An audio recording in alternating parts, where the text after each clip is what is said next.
GSI Channel, cerdaskan akal, iman, dan amal. Bismillahirrahmanirrahim. Assalamualaikum warahmatullahi wabarakatuh. Salam sahabat GSI Channel yang mulia. Kita sampai lagi di segmen yang sama, di segmen cerita santri. Kali ini kita undang Ananda Fatma Darusman. Assalamualaikum. Waalaikumsalam warahmatullahi wabarakatuh. Alhamdulillah. Ananda santri kelas berapa? 3. Kelas 3 berarti sudah 3 tahun ya. Kenapa saya panggil Ananda gini? Di tempat kami, anak santri menghafal itu dengan cara dan strategi yang berbeda-beda. Dan setiap strategi kami sebut dengan nama PLP, Paket Lesson Plan. Ada PLP 1, PLP 2, PLP 3 gitu ya. Dan Ananda ini termasuk PLP yang paling sulit, yaitu PLP 6. Yang mana juga agak berbeda dengan santri-santri yang lain. Kalau di PLP 5 dan PLP 6 tuh prosesnya ada 2. Dia mengajukan diri untuk masuk ke PLP tersebut, atau kami guru yang memandang bahwa anak ini mampu nih di PLP 5. Kami akan suruh dia masuk PLP 5 gitu ya. Dan ini Ananda Fatma itu menyodorkan diri sendiri. Jadi dia mau masuk ke PLP 6 itu atas dorongan internal pribadinya. Ini yang membuat saya pengen tahu apa ya alasan sebenarnya ya. Tapi sebelumnya saya informasikan dulu PLP 6 itu kayak apa. PLP 6 ini orientasinya mungkin. Jadi oke, biar Ananda sendiri yang jelaskan. Khasnya PLP 6 itu apa nak? PLP 6 itu tuh PLP yang kalau misalnya disandingin sama PLP 5 menurut saya tuh jauh banget. Karena mungkin kalau misalnya orang-orang tahu PLP 5 itu kan orientasinya itu kan ngafal, selesai, ngafal, selesai. Ziyadah ya? Iya, ziyadah aja gitu. Cuman di PLP 6 itu tuh PLP yang menantang karena dia itu targetnya adalah mutkin. Gitu. Oke, prosesnya beda dengan PLP 5? Cukup beda. Gimana? Di PLP 6 itu setiap kita mau maju satu halaman, kita store ke ustadzah. Store ke ustadzah lalu? Store ke ustadzah, nanti Quran kita itu bakal diambil sama ustadzah. Ya, diambil. Kita mundur buat ngelakuin tikror. Tikror itu tuh kita berulang-ulang kali ngafalin sendiri satu halaman itu yang udah kita storein tanpa kita lihat Qurannya lagi. Tanpa mushaf. Ya. Dan itu diulang sekitar, kalau yang pas zamannya saya itu sekitar 6 sampai 10 kali. 6 sampai 10 kali. Iya. Kemudian lalu baru kalau misalnya kita udah 10 kali pengulangan, kita maju lagi ke ustazah. Untuk ustazah itu ngetes kita. Oke. Di tes itu tuh kita caranya tuh bukan cuma di MHQ, cuman disebutin, misalnya ustazah nanya ayat ketiga dari bawah di halaman ini. Oke. Akhir ayatnya apa? Oke. Atau maju lagi 3 ayat berikutnya. Oke. Kayak gitu. Baru setelah itu, setelah terverifikasi, oke, anak ini udah lancar, baru habis itu ustazahnya bakal ngasih Quran kita lagi buat kita storein halaman berikutnya. Oke, jadi itu prosesnya ya. Jadi yang pertama yang berbeda adalah orientasi. Tujuannya kalau PLP 5 tuh ziyadah, artinya secepat-cepatnya setor ya. 30 juz selesai, secepat-cepatnya setor, dan ketika setor sekali ya sudah, itu nggak akan diulang lagi. Besok-besoknya tuh nggak akan diulang lagi. Besoknya adalah setor di halaman berikutnya terus menerus sampai 30 juz. Tapi berbeda dengan PLP 6, orientasinya mutkin. Mutkin itu kokoh, ya, kokoh, hafalannya teguh, kuat gitu ya. Dan prosesnya seperti tadi.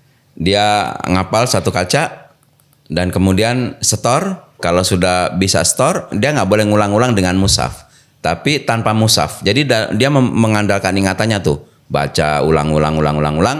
Setelah dia yakin, dia maju lagi dan kemudian dites. Nah, kali ini tesnya juga beda. Kalau PLP 5 ya, PLP 5 tidak ada tes ya? Nggak ada. PLP 5 nggak ada tes, cuma setor.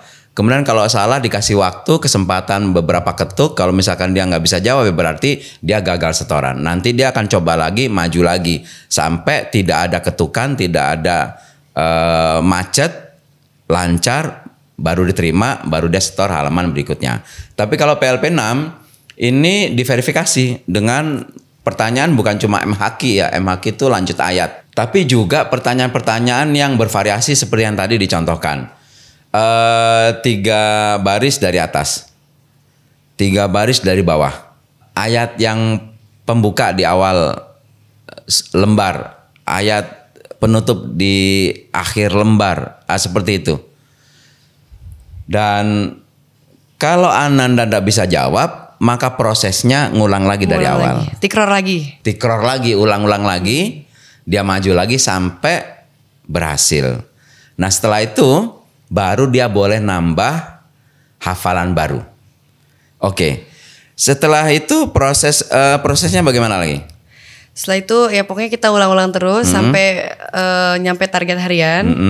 Kalau dulu itu di akhir target biasanya saya minta buat merojah hafalan lama saya. Tapi itu emang merojah mandiri aja gitu. Dan setelah selesai 1 juz baru kita ngelakuin ujian tasmi 1 juz. Tasmi itu pengertiannya gimana? Kalau tasmi itu baca tanpa ngeliat Quran, distorin 1 kali duduk. 1 kali duduk 1 juz. Iya. Dan ditambah lagi sama yang MHQ bervariasi itu lagi. Tambahin lagi itu. Oke. Ada parameter tasmi itu diterima atau ditolak, parameternya apa? Kesalahan dari 1 juz itu maksimal 5. Oke. Nah itu problemnya. Jadi menurut saya dari semua PLP yang ada di sekolah impian itu PLP 6 yang paling berat gitu. Nah pertanyaan saya untuk kamu nak, kenapa kamu tertarik dengan PLP ini? Karena dari awal itu yang pas masa observasi kan kita ngomongin, Ustadz juga ngomongin ke kita santri-santri, PLP ini ada ini nih. Sempat kepikiran, PLP 5 nih orientasinya nih selesai ziyadah 30 juz. Tapi ingat lagi dulu yang pas SMP, saya itu kan dulu SMP-nya tahfiz. Dan tahfiz yang basisnya itu dia memang harus mutkin. Dan pada saat itu juga hafalan saya belum selesai. Oke. Nah, di situ ngerasa kalau misalnya aku masuk PLP 5, aku cuma bakal selesai doang. Ya. Cuma kalau misalnya ini ada nih 1 PLP, namanya PLP 6, dia itu targetnya memang gak sebanyak PLP 5, tapi dia bakal mutkin. Oke. Gitu. Jadi sebabnya ya itu karena udahlah, karena prinsip dari awal ngafal Quran itu bukan biar banyak, tapi biar kita tuh bisa nggak lupa dan bisa ngulang-ngulang terus. Jadi milih PLP 6 karena itu. Ya, ini menarik ya. Jadi sebetulnya proses akhir dari orang menghafal itu bukan menyelesaikan hafalan, bukan ziyadah. Setelah ziyadah 30 juz enggak dipelihara lagi atau dia enggak pernah muraja lagi, ya percuma.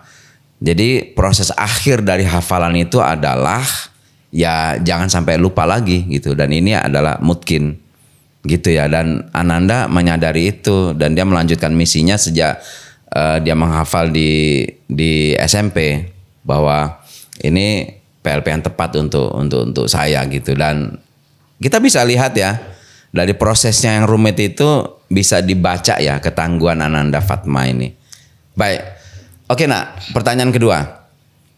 Ketika pertama kali kamu masuk sekolah impian, nasihat yang pertama dan yang paling kamu ingat apa? Nasihat pertama yang saya ingat pertama kali masuk itu perkataan Ustadz Pur yang bilang kalau kita belajar itu untuk ibadah dan untuk tahu juga untuk bisa. Baik, ini juga hal yang khas di sekolah impian. Pertama kali saya ingin menyadarkan kepada santri bahwa yang dia lakukan itu ada tujuannya loh. Maka saya menciptakan sebuah narasi. Belajar itu ibadah. Dan yang kedua, belajar itu untuk tahu dan bisa. Nah, coba jelaskan, apa maksudnya belajar itu ibadah? Belajar buat ibadah tuh kayak apa yang kita lakuin itu tuh pasti harus berkesinambungan sama apa yang Allah suka. Oke. Berkesinambungan sama apakah kita bakal dapat benefit juga dari Allah. Kayak misalnya kita belajar untuk ibadah, misalnya kita belajar satu hal untuk kita dakwah di jalan Allah. Ya. Itu kan bisa jadi salah satu contoh. Oh, kita juga semata-mata kita mengerjakan hal ini tuh bukan cuma buat urusan dunia, cuma buat urusan akhirat kita juga. Oke. Belajar itu ibadah berarti prosesnya juga harus baik, betul? Betul. Oke, jelaskan ke saya apa yang terjadi kalau seorang pelajar itu mencontek misalkan? Mungkin kalau misal buat efek dia saat menconteknya dia nggak bakal ngerasain apa-apa. Cuma kalau misalnya memang dia tersadar kalau nyontek itu nggak baik, dia bakal ngerasa kayak, ih kok aku nyontek ya? Kok aku malah ngelanggar aturan Allah ya?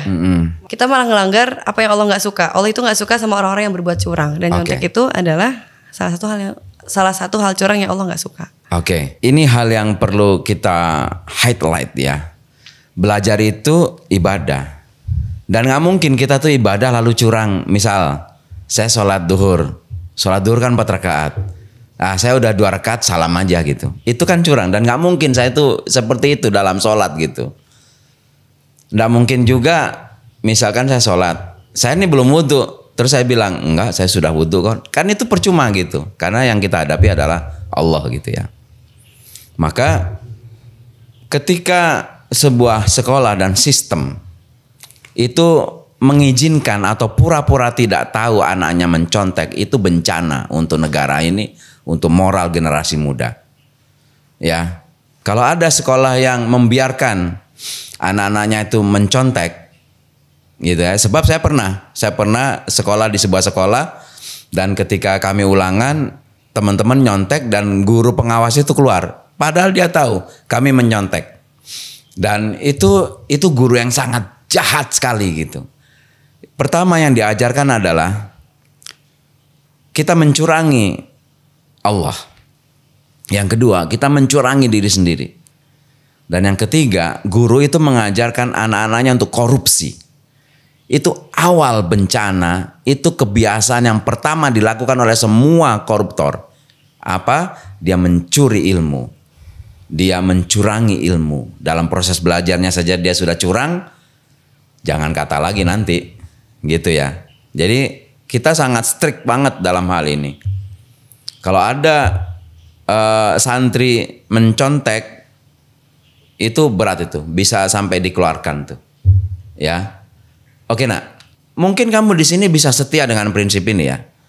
Tapi kalau misalkan itu terjadi di sekolah luar, yang mana kamu misalkan ujian numpang di sekolah itu, kemudian di sekolah itu ya gurunya teledor seperti tadi, saya percaya kalau santri tidak akan melakukan nyontek atau apalah ya tindakan curang lain di dunia akademis itu di pondok ini, karena kami semua guru-guru sepakat nggak ada yang mengizinkan atau memberi peluang santri untuk nyontek, itu nggak ada sama sekali. Tetapi yang saya ragu kalau mereka lulus dari pondok pesantren ini dan mereka datang ke institusi sekolah yang parameternya tidak seketat yang kami miliki. Itu kira-kira gimana nak? Bisa nggak kamu melewati itu dengan standar kita? Karena pada akhirnya kan kita bakalan balik lagi ke prinsip kita ya Sat. Cuman kita nggak tahu bakal ada hal besar apa sih yang bakal kita hadapi nanti ketika kita keluar dari sini. Itu sih Sat. Kalau di pondok pesantren kita jalan ke sono semua nih nak.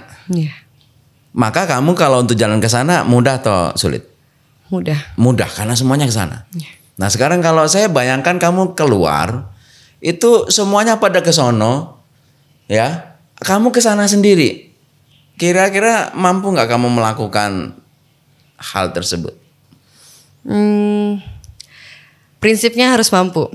Harus mampu. Oke, kita berandai-andai lagi. Sewaktu kamu mengalami perubahan yang dahsyat itu, kamu berupaya untuk keras, untuk bisa, tapi semuanya melakukan itu, dan akhirnya kamu terbujuk melakukannya. Kira-kira kamu bakal larut dengan perbuatan itu atau kamu punya jeda untuk menyesal lalu kembali ke prinsip awal? Kira-kira gimana? Bisa yang pertama, bisa yang kedua. Cuman kalau menurut saya selama kita masih punya backingan, entah itu teman atau bahkan kita punya guru yang selalu ngingetin kita atau mau bagaimanapun caranya, menurut saya cara yang kedua pun dengan penyesalan itu saya bisa ngelaluin hal yang besar banget itu. Oke, baik. Saya pikir harus kembali kepada apa yang sudah kamu miliki selama ini. Apa itu nak yang paling istimewa yang ada pada dirimu apa? Hafalan Quran. Hafalan Quran. Ya, saya berharap hafalan Quran yang ada dalam memorimu, dalam hatimu itu Allah bentuk sebagai sebuah perisai. Perisai yang tebal sehingga nggak peduli kanan kiri kita melakukan kejahatan, nggak peduli orang di sekeliling kita melakukan kejahatan, tapi kita harus setia dengan nilai yang kita percaya. Dan nilai yang kita yakini itu menjadi keridhaan Allah, cinta Allah dan ampunan Allah. Semoga begitu ya nak ya. Amin ya Allah. Baik, sukses selalu. Wassalamualaikum warahmatullahi wabarakatuh.